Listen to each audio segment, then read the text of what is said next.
guest today is one of the brightest stars in public service. His future is even more promising. Our guest today served 3 terms as a state representative in the Illinois General Assembly. He left the legislature to rejoin and serve in the administration of his legislative colleague and close friend in the General Assembly, Mayor Harold Washington. In March 1997, our guest today was appointed Cook County Assessor, then was elected to a full 4-year term in November of 1998 and re-elected in 2002 and 2006. In the 10 years as Cook County Assessor, his achievements and accomplishments have been solid, professional, notable, and many. Ladies and gentlemen, please welcome back to the City Club of Chicago, the Cook County Assessor and 2002 City Club Citizen of the Year, Jim Houlihan. James?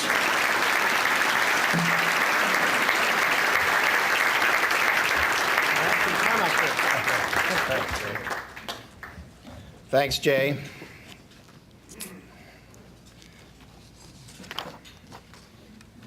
Well, welcome to another afternoon of tax policy. I'd like to introduce Peter O'Brien. He throws a hell of a St. Patrick's Day party where I had mine. Peter, will you stand up? You guys think you're going to get a free dinner on Peter? I got it. Peter also worked in my very first campaign in 1972. Thanks, Peter. He worked for my opponent. I'd like to have my staff stand up. All of my staff that are here. That's in case you're worried about who's watching you.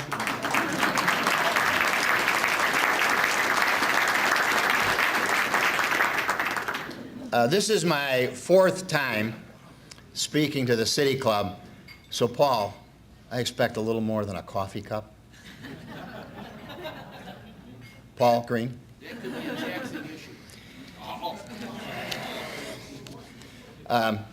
I'm pleased to be here, and it's, for me, an opportunity to talk about what I think is the most important issue facing the state of Illinois, and that is not only our property tax system, but our tax structure in the entire state. As Jay mentioned, this marks really the 10th anniversary. I was sworn in as assessor March 18th. It was really one of the worst hangovers I had after St. Patrick's Day. And I've been assessor for 10 years, and I came to the assessor's office from a kind of a strange route, in that people say, well, were you involved in tax policy? Were you involved in the legal profession? And that actually, I left the seminary. And I left the seminary to become involved in a political and social movement that was the forefront of our era, and that was the presidential Kennedy campaign in 1968, Chris. I was happy to work for your father. He was talking at that time about how to end a meaningless war, and talking about how to change our communities so that we could be more viable and live together in a better world. And those, in fact, are the same issues we're dealing with now. We have serious problems. Let me just show you a couple of photos so that you can see where we've come from. Can you believe the outfit on Aaron Jaffe? That in tax policy goes a long way. And of course, here's my political mother, or sister, my co-campaign person, Dawn Netsch. And before that, I got involved in politics, and then I morphed into the third of the Blues Brothers as the assessor. So it gives me a unique position to talk about our specific problems. All of these problems remain. We've been at it for a long time, and we haven't come up with a solution. Property taxes have become unaffordable for many of us. The disparities among school districts have grown. Tax rates have become the largest in the nation, and we're sitting on an unfunded pension liability that now exceeds $40 billion. We have 1.3 million residents of our state that have no health care. What are we going to do? We've been at this for quite some time.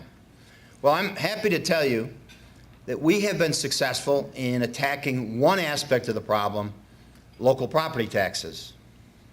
As you know, some 4 years ago, I presented a proposal for the 7% cap on homeowners' property tax increases, and in fact, we did get that through the legislature and provide some meaningful relief for the 3-year reassessment that would have driven many of our neighbors out of their homes. And we are looking at a graph here which shows the increasing burden on homeowners. And that comes, as I was talking to Vi Daly, that comes from the fact that homes, residential properties, are appreciating at a far faster rate than commercial properties. So at the end of every reassessment, there is a large shift from commercial onto residential properties. The 7% allows for an equalization of that, a slowing down of that, a transfer of burden, and allows really many people to remain in their homes. I came from a press conference this morning with the mayor and a number of aldermen, and Alderman Mitz's ward, the 37th, where Phil was an active precinct captain. And we just have to get the legislature to act on this 7% proposal, and I'm confident that we will. But today, I want to talk to you about a bigger picture, the total tax structure, of which the property tax is just one piece of the puzzle. We need, I think, to be mindful of a number of things when we begin to discuss how we change our tax structure. When I started out some 8 years ago, one of the things that I looked at was where we were on the median level of taxes of our big 3 revenue generators: property, sales, and income. And we need a tax structure that puts us in the median of the 50 states and puts us competitive with, in fact, the region that we live in, the Midwest region. We need a moderate tax structure in which all of our taxes make us competitive economically. We also, if we're looking at tax change, we have to look at the balance between business and homeowners, residential. We can't pit business against homeowner. We need to look at it as a whole picture. And we need to respect the current balance that exists. But the same would also be true. We must respect the regionalism that our state is noted for. Where those taxes are raised and where they are spent, and the historical burden by region has to be considered in any plan that is looking to create a new and more responsive tax structure. We need to respect the suburban caucus, the downstate caucus, and the City of Chicago caucus. And finally, we have to be honest in our debate. We have to propose solutions and alternatives. We must keep positive. We just can't criticize. Now, I was down in Springfield addressing the Republican and Democratic caucuses on the 7% the day before the governor's budget speech. And on my way back, I got a call from my good friend Dave Veit, who's the Retail Merchants Executive Director, or maybe some fancy title. And Dave said, "Isn't this horrible? This is the worst day in the state of Illinois." And I said, "Well, Dave, I'm not quite so sure it's the worst day." And he said, "But the governor has really told business that he doesn't want them to be in the state. And I said, well, Dave, quite honestly, we had dinner last night. Greg Bays from the manufacturers, Dave and I are friends, and we had dinner the night before, and they were gleefully showing me their buttons. What is he thinking? They knew where they were going to take the debate, and that's part of the problem that we have currently when we talk about tax policy. We're all too ready to politicize it. We're all too eager to find the cliches and the gotchas of politics, and we need to step back from that. We think we have to do things differently if, in fact, we're going to be successful. When I was serving in the legislature with Senator Phil Rock, there was a great deal more civility in the debate. That's gone, and that's a serious problem. Let me show you what the debate about the governor's tax proposal might end up in. New Delhi, India. The nation's representatives have gathered to debate a highly sensitive civil rights issue. The House leader enters and calls the meeting to order. Suddenly, members of the minority party rush the bench, triggering a violent free-for-all on the assembly floor.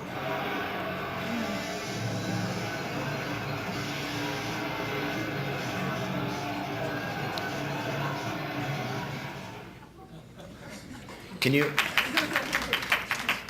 you imagine Speaker Madigan in a Nehru jacket? But we have something. I started looking at this about 8 years ago. I was happy to work with A+ Illinois in the last 4 or 5 years. And the governor has now stepped forward with a plan, a very aggressive plan, a very all-encompassing set of issues that he wants to address. He adds the gross receipts tax and then plans to phase out the corporate income tax. This is because of his commitment to not raise sales and income taxes. It's an unfortunate commitment, and it's a commitment that I think stifles any effective discussion of real fiscal reform in our state.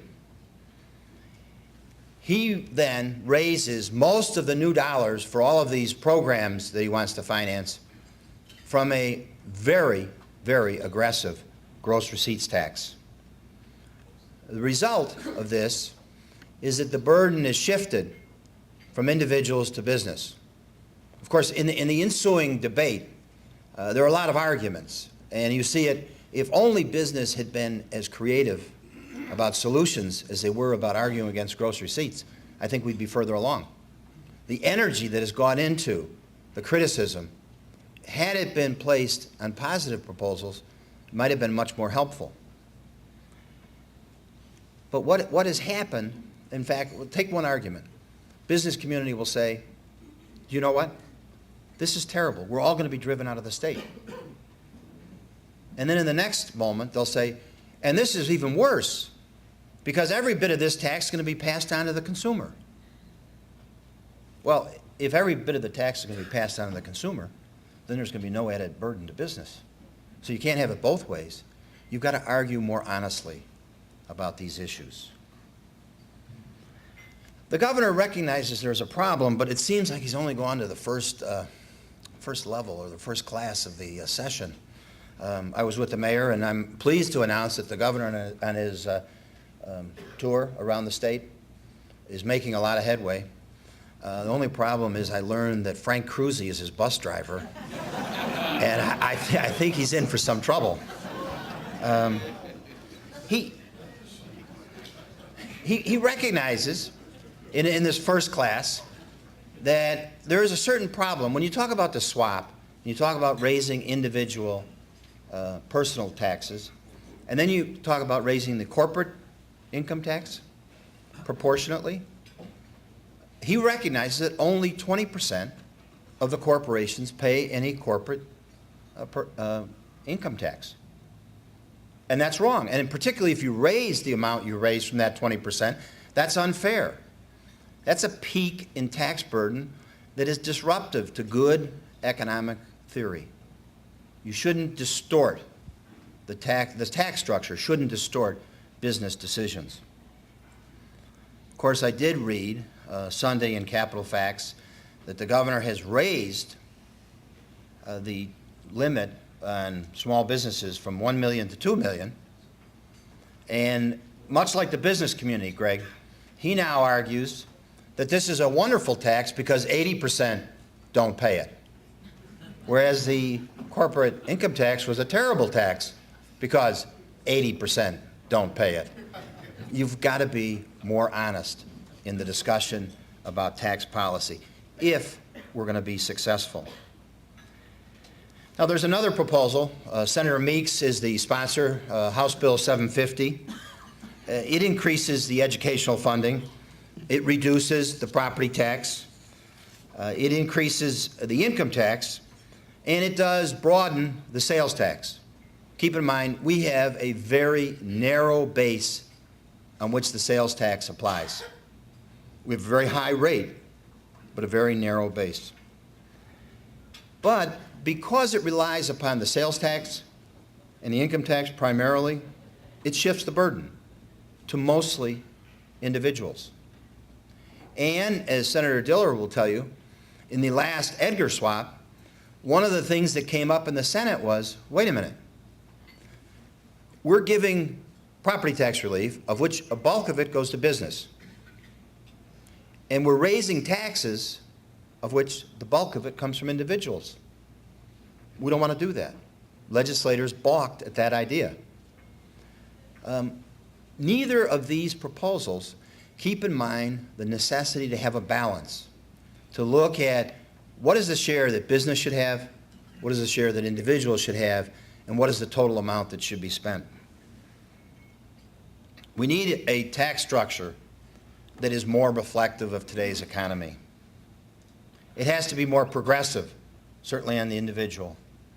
It must be more equitable and broadly based and a lower rate.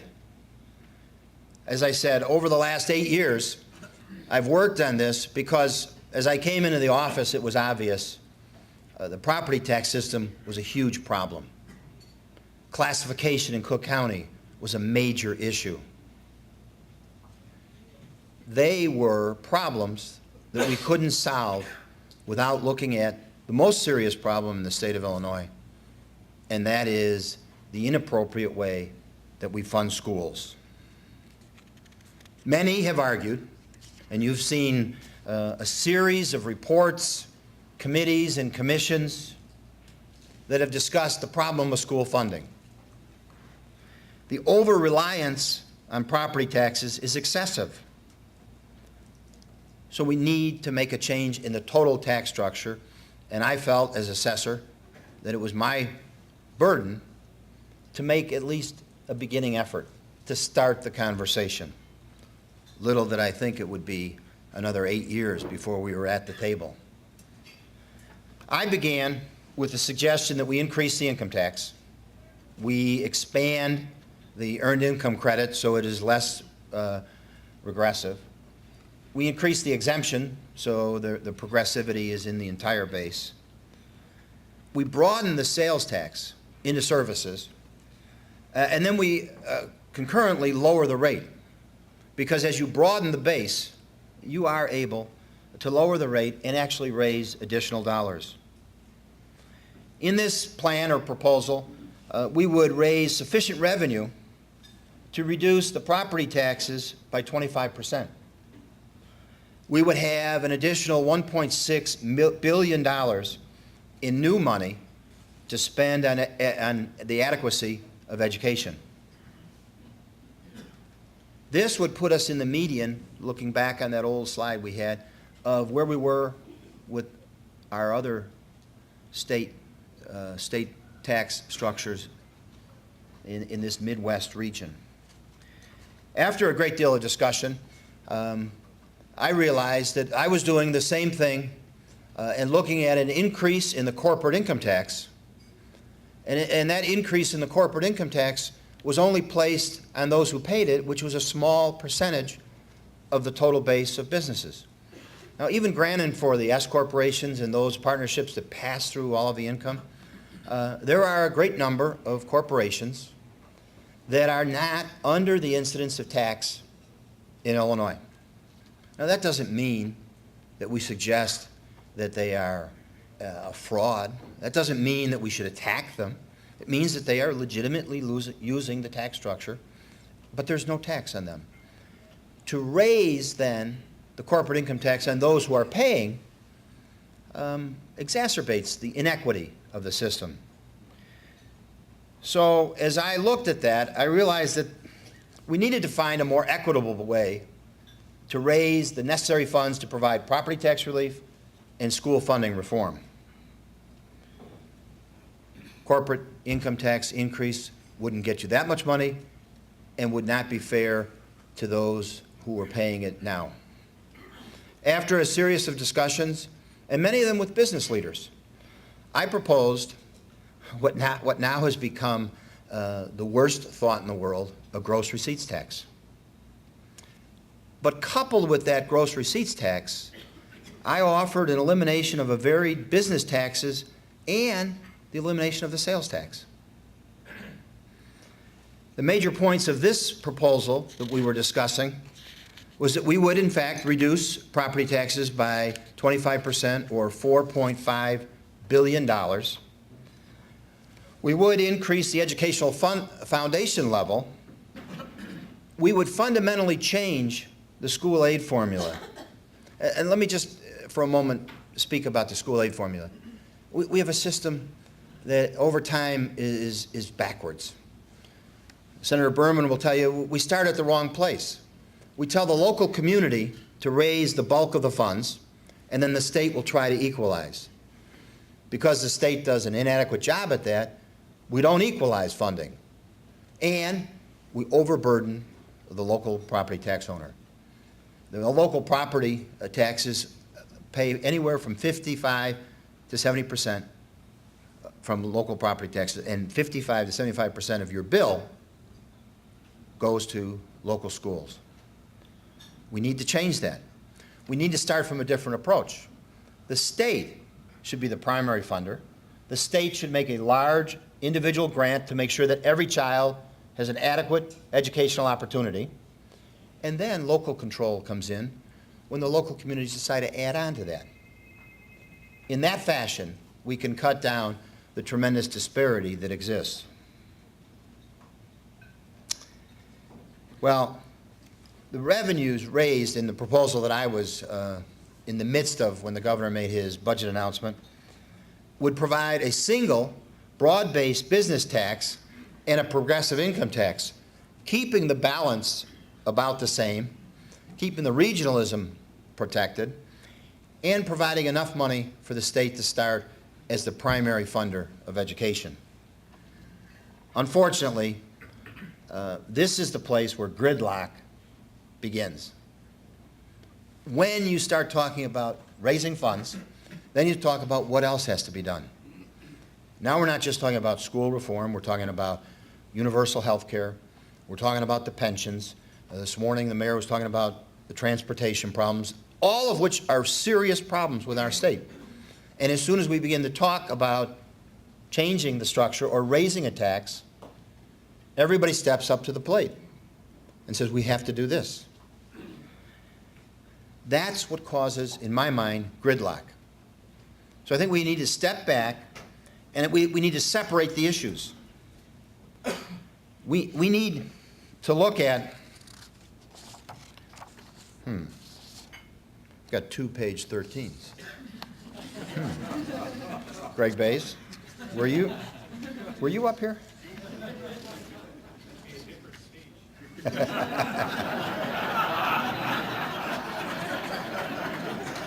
That's where gridlock begins.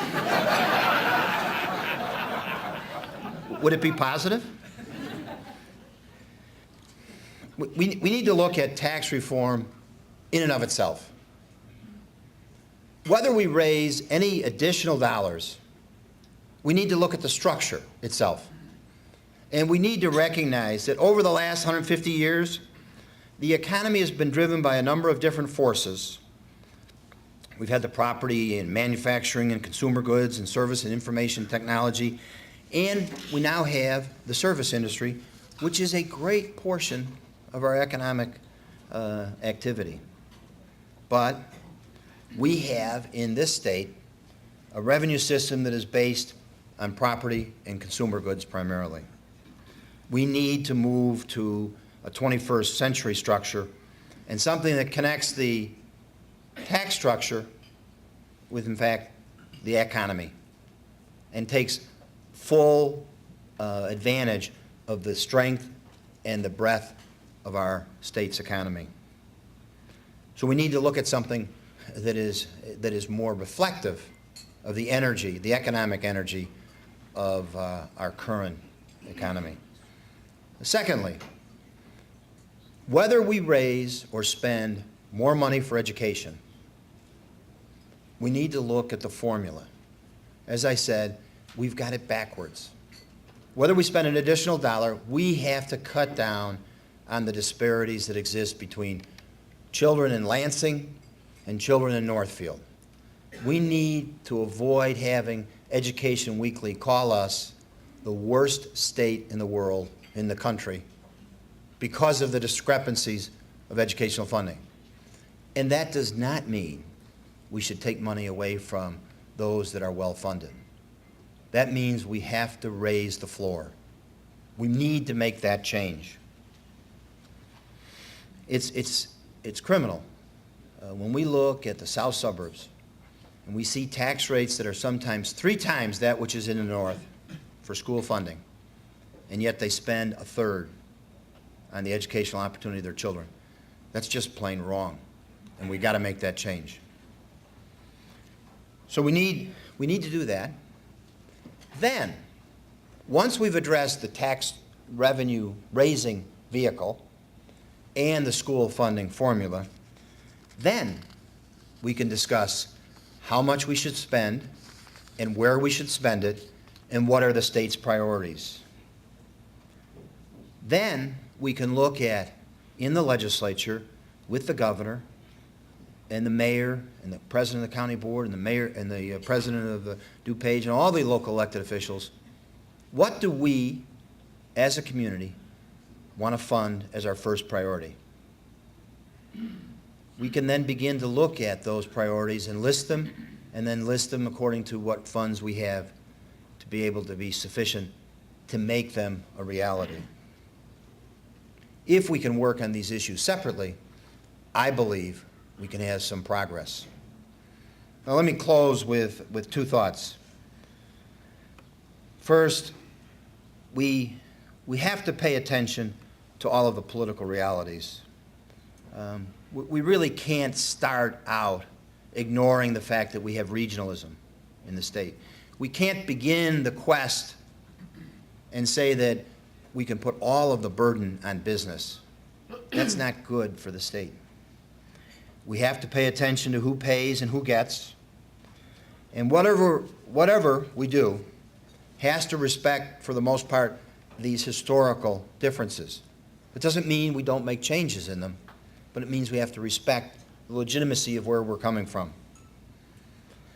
Second, we can't adequately address the funding needs of education, healthcare, pensions, or even maintain our current programs without reforming that structure that raises them, because we're overburdening a weak and inept vehicle. We cannot rely on raising revenue by increasing the tax rates levied on a diminishing economic engine. Our revenue must reflect our current economy. The tax burden has to be shared equitably.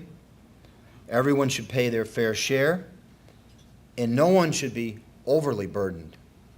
So in the proposal that I looked at for gross receipts, we plan to eliminate the utility tax. We plan to eliminate the corporate income tax. We plan to have a single tax on business that would be broader, that would be more reflective of the economy, and would be able to generate in a fairer way additional income. I believe that with several years into this project, and now with the debate at a heightened pitch, we can be successful. Sometimes you'll hear people saying, why can't we do this? We now have Democrats in charge of the House, the Senate, and the governor's office. Well, I'm one to tell you that having Democrats in charge doesn't mean we should run roughshod over the Republicans. It means we should invite them to the table, have them participate in the conversation, and come together with a consensus. We should result in a system that is much reduced in its property tax burden, has a single tax on business activity, I would call it, except for the current milieu, a gross receipts tax, that is as simple and as broad as possible. And it would replace the current hodgepodge of business taxes, and we ought to have a tax on individuals that is increased, but it is more progressive, and it reflects the ability to pay. This would be a new tax structure for Illinois. It would be simple, it would be fair, it would be productive, and it would be aligned with the underlying Illinois economy. It provides an effective structure to support the goals, and it would allow ourselves to take care of our most important resource, our children. Thank you very much.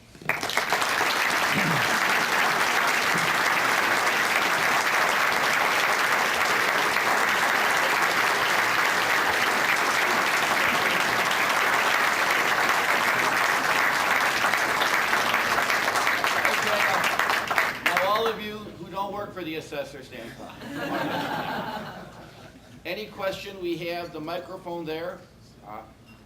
KP. I'm not going to. I'll ask my question. Well, we have other people, but so you have to get in line now, Kathy. Okay, Kathy, you have rights. Go ahead. I don't know if you can answer, because it'd probably be more of a city of Chicago question. And it's what I don't understand. I do volunteer work on the south side of Chicago at a school where there's, not a librarian, an art teacher. They wouldn't have a playground if I hadn't funded it myself. Yet on the north side, there are schools that have, laptops. How is the funding so different within the city itself? It's unfair. It's wrong, and it shouldn't exist. We need to look at the funding sources within the city, within the county, and within the state, and create an educational platform that provides an excellent opportunity for every child, and then allow different communities to build on that. But that shouldn't exist.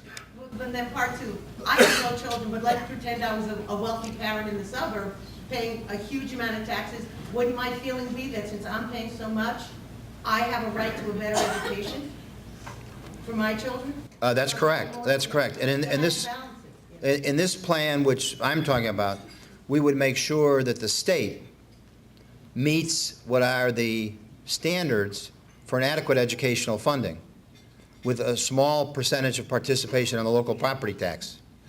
Then, school districts in some of the suburban areas that spend a great deal more than what is judged to be a sufficient level would be able to do that with the local property tax add-on. They would be able to preserve what they want to spend, and they wouldn't do it at the detriment. And they don't, technically they don't do it at the detriment, but it comes out that there's not enough money for the lower schools, lower funded schools. They would be able to add on to it and maintain that important element of local control. Thank you. Thank you. My name is Art Berman. I'm a former state senator and still a strong advocate for school funding reform. Assessor Houlihan, I want to compliment you for your efforts. For those of us who have been lifelong Cook County residents have never seen an assessor who has been so forthcoming in trying to do the right thing for our children and for our economy. Art, I'm not going to go and lose it to tennis to you, no matter what you say. I know you were looking for that. I withdraw all those nice comments. Thank you, Art. With what's going on, as you have observed and we all see, with the debates regarding the 750 and the gross receipts tax and the changes, almost day by day. What's the process and the possibility of achieving what you've just presented to us? I actually think, in spite of the intensity of the rhetoric that I think hurts the debate, we're in a pretty good position. Eden Martin and the Civic Committee have come out and listed a number of issues that need to be addressed. And for the first time, we're now debating Plan A or Plan B. And hopefully, the business community will come up with Plan C. Because I think there is some universal agreement that we need to do something. I think in the polls that I've seen in Capital Facts that reflect some of the business polling efforts, people acknowledge we've got to make a change. And so I'm somewhat hopeful and optimistic that we're at a precipice where we can make a change. It will require all of us to be involved. I loved the Sun-Times in its new format has on its second page, the city of Chicago, no one sits on the sidelines. You need to be involved. You need to make it happen, and I think we can. Jerry Sturmer and I were talking, and he said, you know, this is terrible. I've got on my board large business interests that are really offended by the rhetoric. But they're staying the course because there is early childhood education and there are a number of things that are on the table. And for the first time, we're talking about what kind of plan to solve which problems, rather than throwing up our hands and saying we can't do anything. So I'm hopeful. Thank you, and keep up the good work. Thanks, Art. I'm Bill Rottenberg, also a lifelong resident of Cook County and a commercial real estate person. I see an analogy between what goes on Wall Street, which is free market, and what we're facing here in the state of Illinois. Wall Street, everybody focuses on short-term earnings. They know it's not the right way to run the business. You need to run the business long-term, but the analysts or the street seems to want quarter-to-quarter earnings, and they don't care that you write it down because it was the right thing to do. We live in a very political environment here in Illinois, like it or not. How, despite what you just said, from a realistic standpoint, how do we get the politicians who are interested in my next campaign and my reelection to be able to bite the bullet and say, we're going to change the tax structure, and it may have a negative impact on some of us who vote. How do we get over that hump? I think, Biff, the way we get over that is we try to marginalize those who say, you know, we can solve this problem because there's waste. We can solve this problem because government's irresponsible. We can solve this problem. There is irresponsibility, there is waste, but it will never be the total solution. And we have to acknowledge, we have to stand up and say, we're going to need to increase our taxes because we've got very serious problems ahead of us. That is the threshold question. And I know there are a lot of politicians who say that's a death. But from the polling information that I've done and I've seen, I think if we work at it, we can convince people that, in fact, our children and the problems of our future are important enough for a tax increase. Jim Marty Gleason, City Club member, and an old friend of yours. And I recall when the Committee on Illinois Government some 40 years ago was discussing these same issues, the solutions were pretty much obvious then as they are now. The question is public will. And 20 years ago, after my father died, my mother was presented for the first time in her life the need to sign a loan on the federal income tax form, and our family accountant and I were there, and before she put her signature on, she had one question: are we paying everything we owe? And was assured that indeed she was. And then she made another comment: this is a very great country, you know. And what I think in this debate which has been taken over by the ad agencies for the interest groups, and they're not honest, as you pointed out very early on. You know, when you increase from 1 to 1.5%, that's a 0.5% increase, but that becomes a 50% increase when you talk about it. And I'm not sure how that can be done. That problem has been with us the whole time. And fairness, which you also addressed today, is something that we all have to be prepared. When I go to the gas station, they're all upset about this gross receipts tax. And I said, well, what are you going to do about fairness? And they really don't have an answer. And I said, but you're contributing to organizations that are opposing this, but they really don't do a lot when it comes down to fairness for the large bulk of the people of this state and this country. And hopefully you will succeed, and I for one know that you've been at it for longer than you want to admit. Oh, I'm happy to admit, I'm eager to get into the senior citizen category. It's not really what you think. What do you mean getting ready? Assessor, that was a wonderful presentation. I think at the end State of your it name, all- sir, state your name. And your PIN number? After I say what I'm going to say, I may not want to. It was a superb presentation, well thought out, detailed and so on, but at the end of the day, when you get to the strokes and the bottom line of what you're doing and what any government does, any entity does, it's a very simple thing. It's not as complicated as you're making out. Perhaps I'm oversimplifying. It's like any household. It's like any business. Money comes in, money goes out. And you have to have money coming in, and then how much money goes out. It's just that simple, by supply and demand. And we have so much money coming in and so much money going out. And no matter what you do and how you shuffle things around, either you're going to have more money coming in or have less money going out. So someone's got to get stuck either way. You're not saying that and you're smoothing over it. Everybody does, you, the governor, everybody. But at the end of the day, someone's got to get stuck. Either someone's got to pay more or someone's got to get less. Certain services have to take less or certain people have to pay more. And it's just as simple as that, really, I think, unless I'm missing a stroke.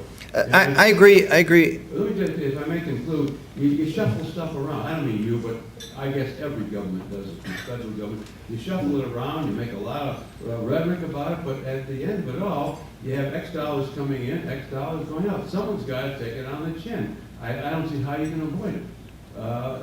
It's a simplistic approach, but I don't think it's any different than your household budget with you and Mrs. Houlihan and the 6 kids or something. I tried.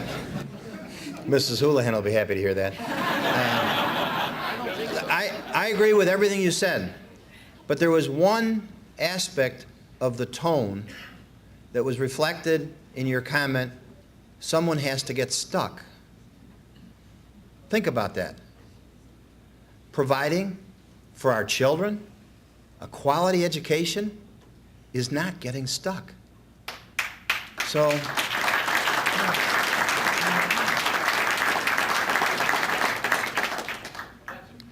of words. Somebody has to pay, either by getting less or someone gets.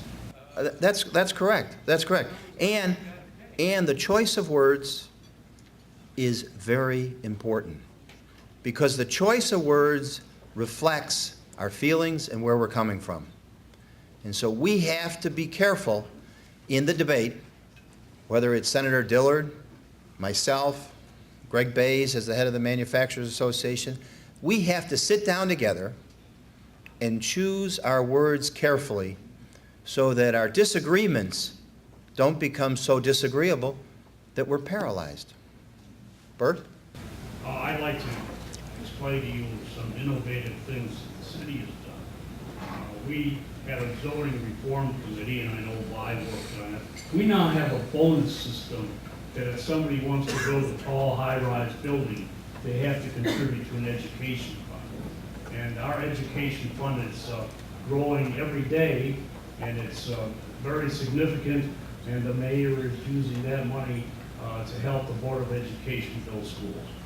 So the high-rise developers are contributing. Thank you. Bert, that's true, but it's incomplete. Well, Bert, let me finish. We also have tax increment financing of which a great amount of growth that would go to the schools is not there. We need to look at the total picture. We need not just to look at pieces, and that's why we need a lot of discussion about what is the tax policy that this state should embark on for the 21st century.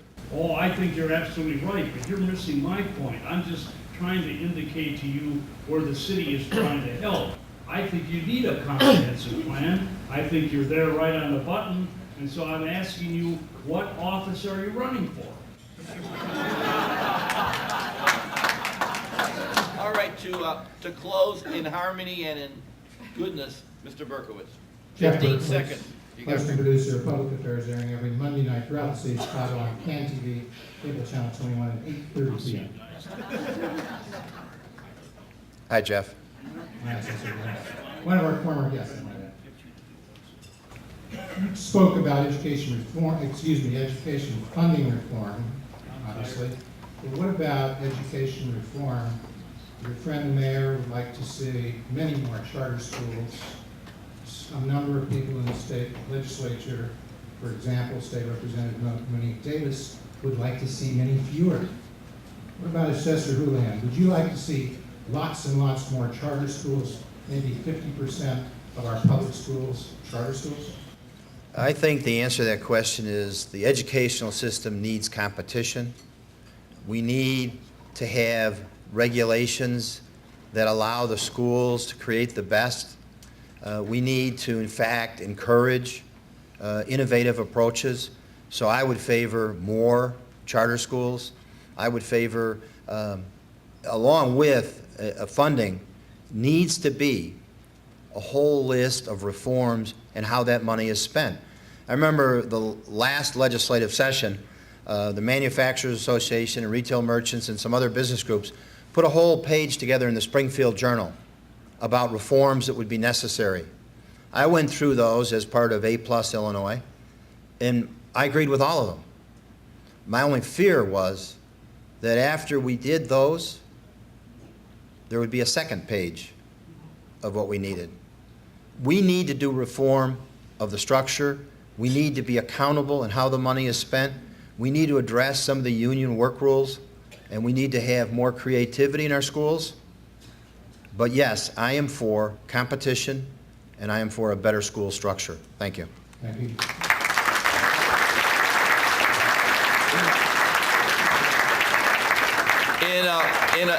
In agreeing with Assessor Houlihan's complaint, we are giving you a 1-month membership in the City Club, which comes out to a little less than 7%. We have a mug here that only will hold 7% of the coffee. And we have another book for you, and it's 100 pages, so obviously you only read the first 7. That way we are consistent. And Chris, just so you know the whole story, who was the guy that appointed you as Robert Kennedy student leader? I was appointed Robert Kennedy student leader by Paul Michael Green. There you go. You're adjourned.